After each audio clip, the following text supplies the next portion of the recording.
కుటుంబ బలిపీఠము జూన్ 28 180వ దినము. నేను నీ శరణుజొచ్చియున్నాను, నన్ను సిగ్గుపడనీయకుము. నా ప్రాణమును కాపాడుము, నన్ను రక్షింపుము.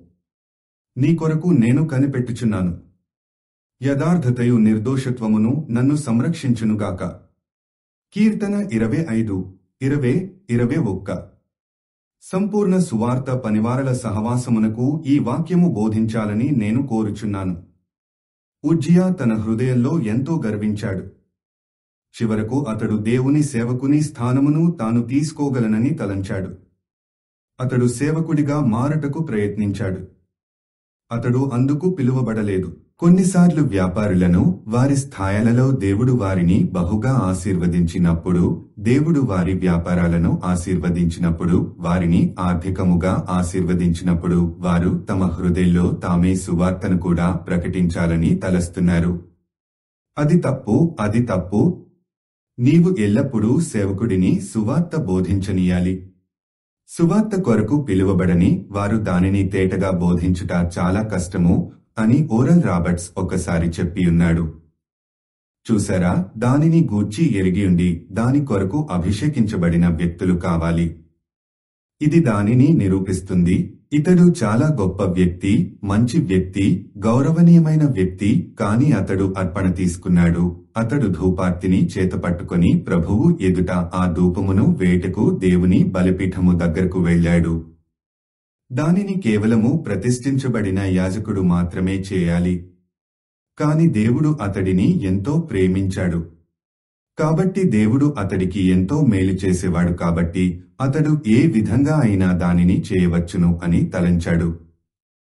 యాజకుడు అతని దగ్గరకు పరుగెత్తి వెళ్లి, నీవు ఈ పని కొరకు ప్రతిష్ఠించబడలేదు.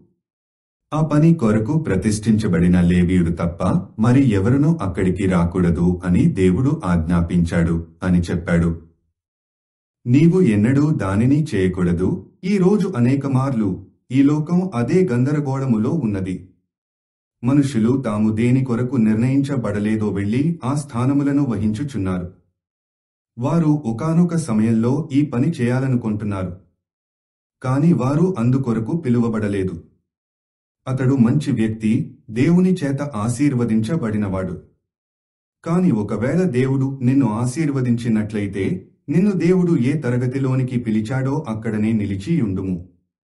నీవు గృహిణివి అయితే గృహిణిగానే నిలిచియుండుము. ఒకవేళ వ్యాపారం అయితే వ్యాపారంలోనే నిలిచి దేవుని సాక్షిగా యుండుము. దేవుడు నిన్ను ఏ పనికి పిలిస్తే దానిలోనే నిలిచియుండుము. ఎందుకంటే మంచి గృహిణిగా ఉండాలని కోరే వ్యక్తిని నీవు గృహిణిగా ఉండి నీ ప్రభావముతో ఆమెకు మాదిరిగా ఉండాలని దేవుడు నిన్ను పిలిచాడు.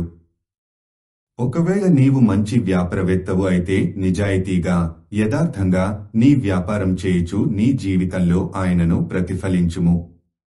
యథార్థంగా జీవించుము, ఎందుకనగా వేరొకరు నిన్ను గమనిస్తున్నారు. నీవు మరొకరిని ప్రభావితం చేస్తున్నావు. దేవునికి నిజమైన గృహిణులు కావాలి. పాఠశాలలో నిజమైన యవ్వనస్తులు దేవునికి కావాలి. దేవునికి నిజమైన సేవకుడు, నిజమైన వ్యాపారస్తుడు, తనను సరిగా ప్రతిబింబించే వ్యక్తులు కావాలి. ఎందుకనగా అక్కడ వారు నీలో క్రీస్తును చూస్తారు. మిగిలిన లోకం అంతా ఏమి చేసినా దానితో నీకు ఎట్టి సంబంధము లేదు. మన జీవితమునకు మరియు క్రీస్తుతో మనకు కలిగిన అనుభవమునకు మనము దేవునికి బాధ్యులము. ప్రభావము నవంబర్ 30, 1963.